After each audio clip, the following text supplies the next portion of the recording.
Why don't I just ask you why did you start MindPeak?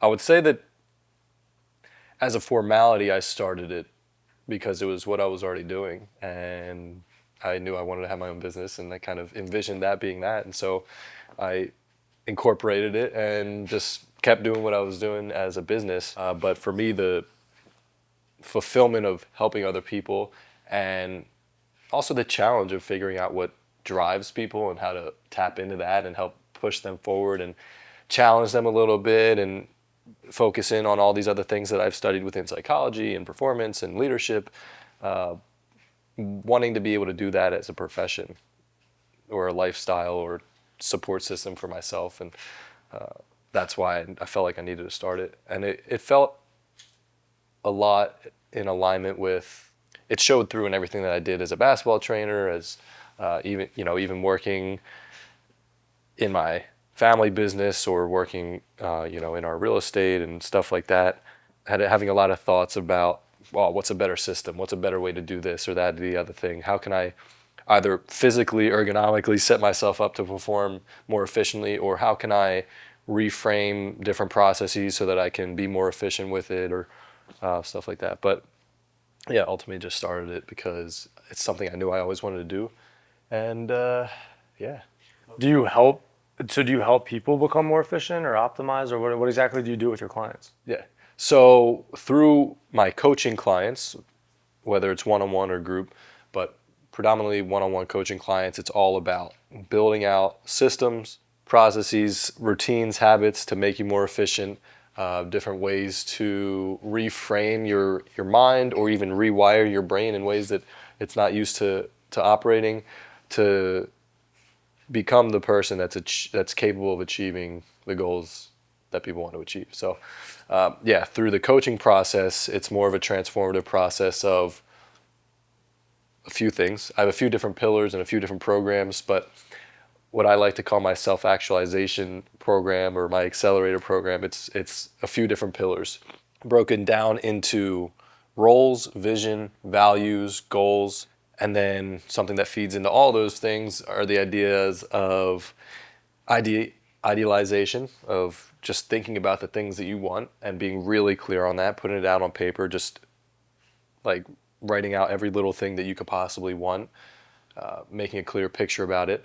From there, you go into the process of visualization, and I think I actually either did post or I'm about to post a video breaking these 4 things down, but yeah, visualization is what it sounds like, taking the time each day to meditate on those things and visualize in your mind those things coming true, whether you're walking through a tour of your dream home or what cars are in the driveway. You go into this, Lamborghini or something. yeah, exactly. You go through this 18-foot glass archway, and now I have a grand piano here and a spiral literally getting clear on that. And it could be your dream goals, or it could be, all right, I'm coming down the floor, 20 seconds left on the clock, I'm doing this and that and the other thing. Visualization is a big part of rehearsal and actually performing it at your peak as a athlete.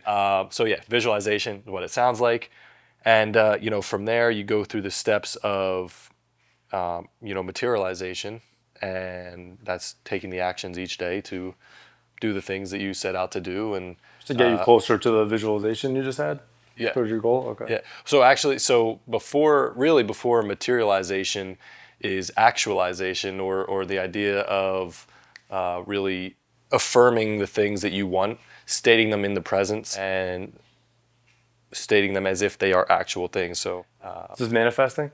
basically this is what the hot girls would call manifesting, but in a more practical, scientific sense of, you've done those other 2 processes, which is a lot of times what kind of falls out of the picture when people talk about manifesting. Oh my God, I want a white Range Rover with a beige interior, and it just lands in your driveway. No.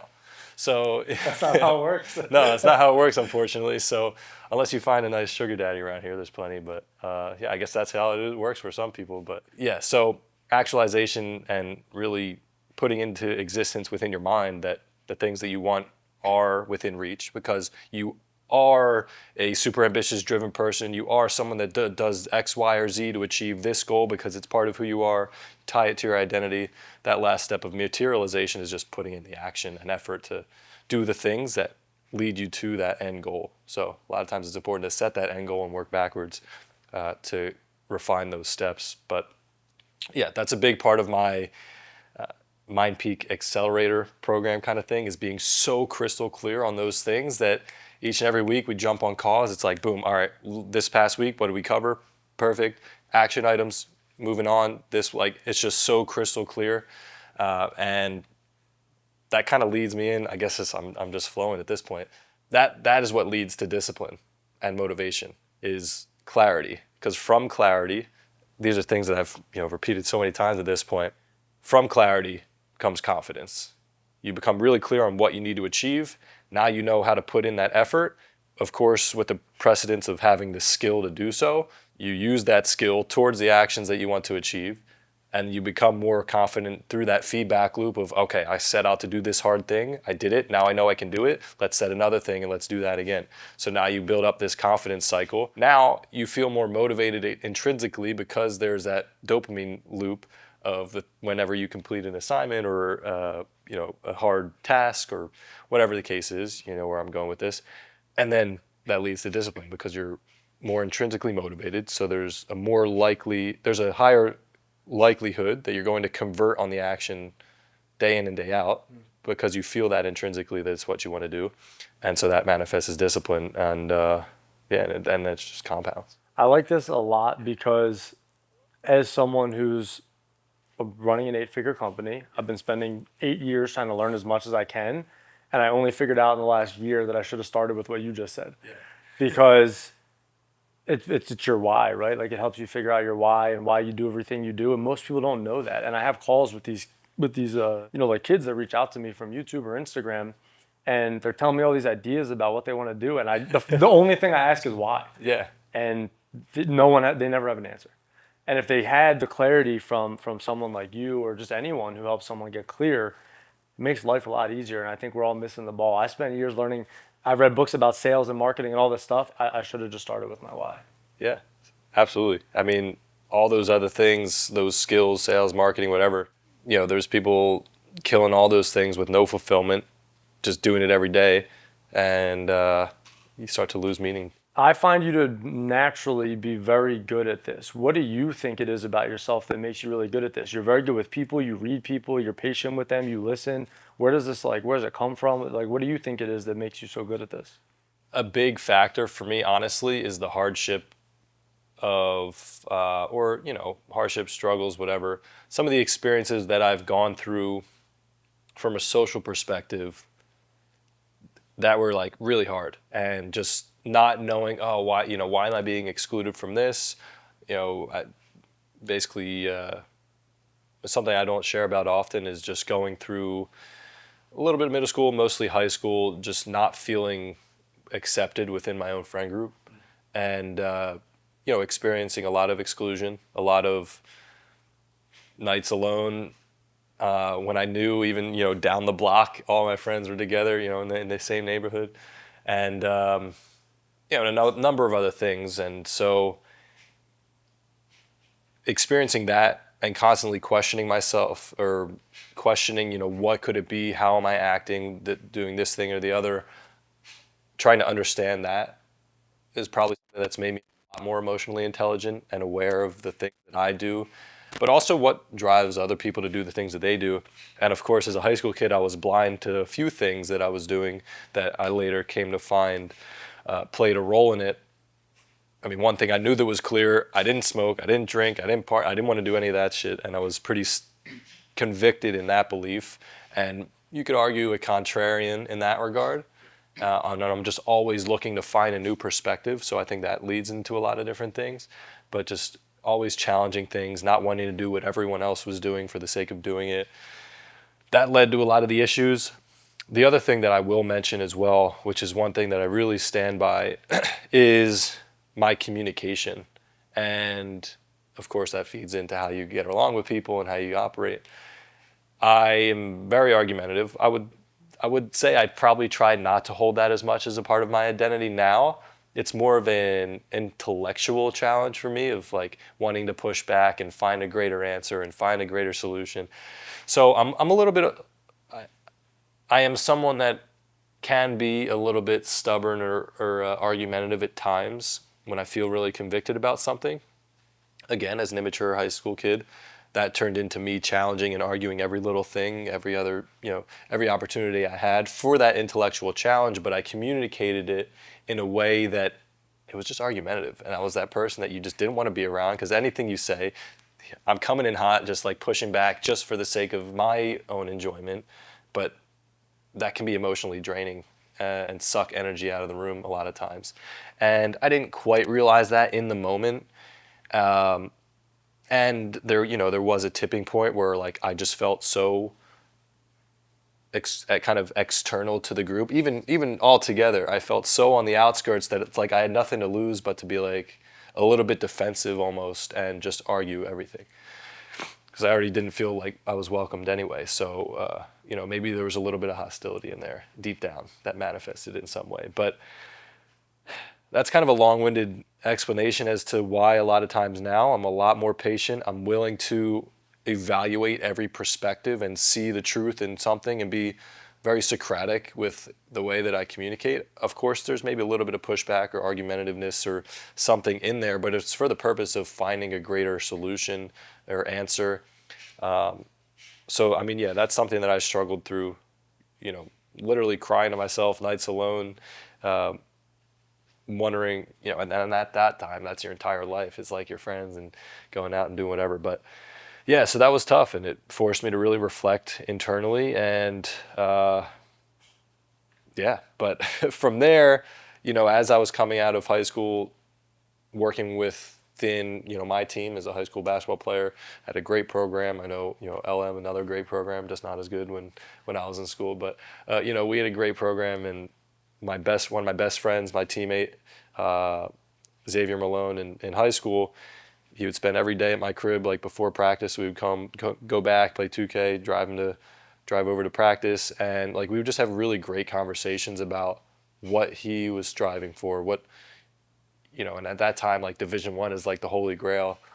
So getting a sneak peek of like someone that performed, someone like himself, being able to really be patient and understand him, was a really great experience. Him coming from the inner city, MLK high, and in the middle of Philly, style play is totally different than in a suburban, 5A high school. And being able to tap into, okay, here's his personality. He's used to being all about, kind of isolation play, and you got to show off your skills so you can get recruited and all these different things that kind of you see in some of the city schools. Whereas you come to our school and it's all about working as a team, being really disciplined with different things and, whatever the case is. So finding ways to get into his mind and understand what drives him, what he wants, and communicate things to him in a way that allows him to align with his identity of a player, but also do things that are in alignment with the greater good of the team. So him as a great scorer, okay, well, how about you go and try to get a triple-double, and you kind of fulfill that ego of the accomplishment and accolades of that. But all right, now you're getting assists for the team. Now you're chasing after rebounds for the team, and you're like achieving all these different things that look good for you as an individual, but fall in alignment with the team. And so that's like one small example of something that really sparked a little bit of something in me to say, okay, like there's something here.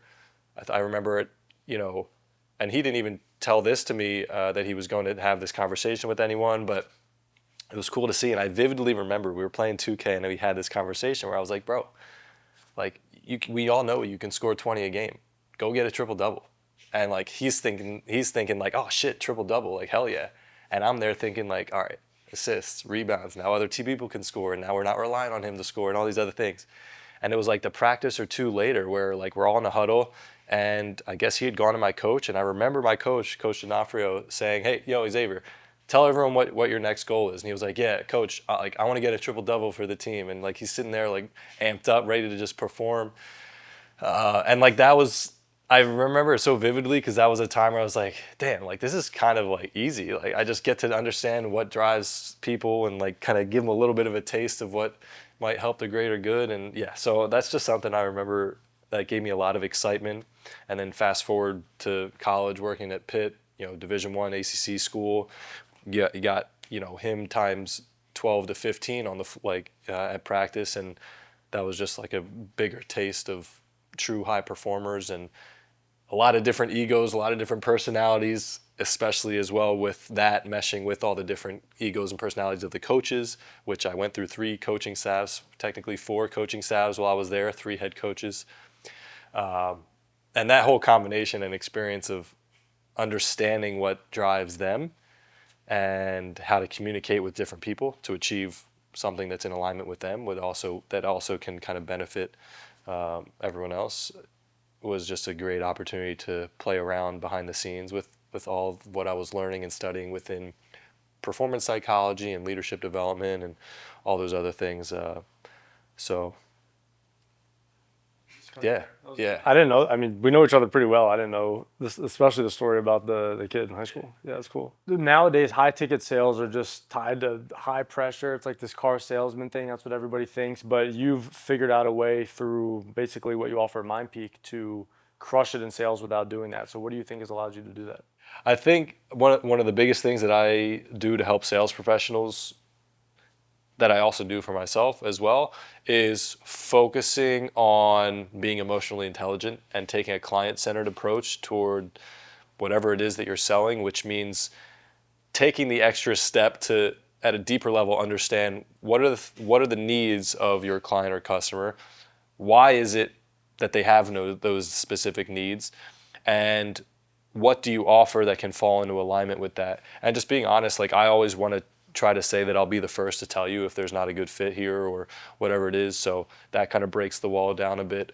But yeah, at that deeper level, it's getting to understand who they are as a person. People want to do business with people, not with businesses. Like if there's just this name, they're less likely to convert. So I think it's really taking that approach of showing that you care, showing that you'll take the time to do so. And there's a strategic way to do that without devaluing your time or kind of stripping yourself of authority, which earlier on for me was a huge thing that I had to work on, is not devaluing myself for the purpose of serving someone else.